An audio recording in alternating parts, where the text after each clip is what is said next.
Proses perumusan kebijakan harus berbasis pada data dan informasi yang memiliki validitas internal dan eksternal sehingga hasilnya akuntabel. Hal ini penting agar kebijakan yang dihasilkan dapat dipertanggungjawabkan secara politik dan akademik. Profesor Agus Duyanto selaku Kepala Lembaga Administrasi Negara mengatakan, sejauh ini masih banyak kebijakan yang dihasilkan justru menimbulkan polemik dan problematika.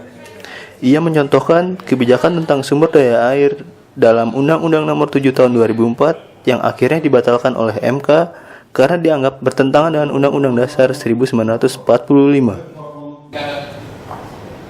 Guys, policy analysis that's fine.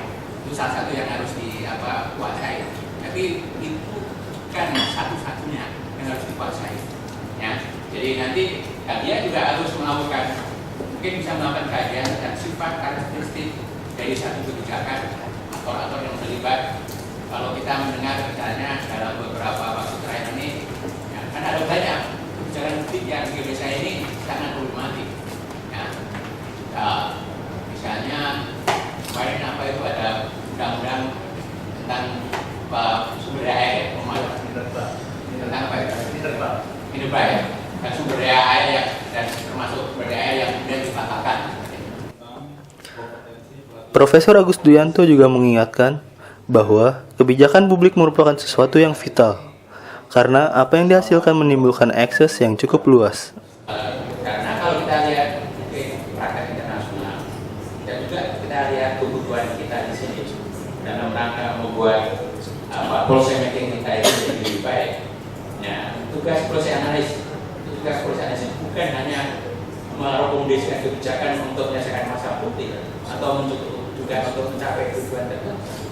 Itu adalah hanya sebagian saja dari apa yang mesti nanti dilakukan oleh seorang policy analis. Ya, karena itu tadi saya beri contoh ya tentang bahwa seorang policy analis juga mungkin kalau policy analisis sebagaimana kita tahu kalau kita belajar policy science itu kan asumsinya ini ada tujuan, ya ada masalah yang kita untuk mencapai tujuan. Kemudian apa rekomendasi untuk mencapai tujuan itu hanya sebagian kecil dari tugas seorang policy analis yang saya bayangkan. Dan itu saya minta dulu permennya dirubah dong. Saya tidak akan membuat takaran sebelum permennya dirubah karena saya percaya tidak seperti yang kita bayangkan.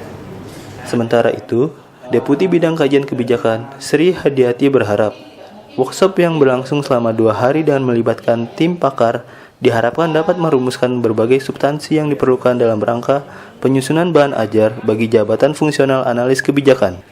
Selain melibatkan sejumlah kepala pusat kajian di lingkungan LAN, proses penyusunan bahan ajar juga melibatkan tim pakar lain, seperti mantan Wakil Menteri Pendayagunaan Aparatur Negara dan Reformasi Birokrasi era pemerintahan SBY, Eko Prasojo, Ketua Departemen Politik dan Hubungan Internasional Center for Strategic and International Studies CSIS, Philip J. Vermonte, Direktur Institute for Research and Empowerment Yogyakarta, Sutoro Eko, pengajar UGM Agus Pramusinto, serta tim dari University of Melbourne.